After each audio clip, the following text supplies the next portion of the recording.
Untuk meningkatkan produksi tanaman pangan di seluruh wilayah binaan Kodim 0104 Aceh Timur, Babinsa menjadi ujung tombak untuk melaksanakan program unggulan tersebut, sekaligus berupaya menjadi pencetus untuk menciptakan produk-produk unggulan bagi kemakmuran rakyat.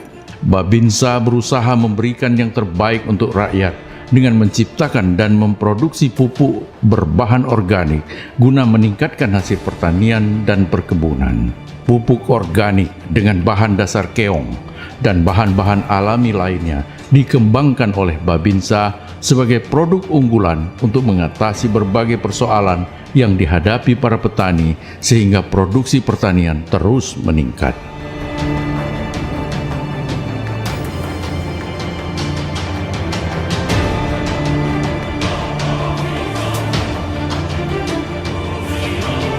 Ini merupakan salah satu produk yang sudah kami ciptakan, terbuat dari bahan-bahan alami yang berguna untuk menyuburkan seluruh jenis tanaman. Solusi yang tepat, hemat, dan ramah lingkungan untuk petani Indonesia.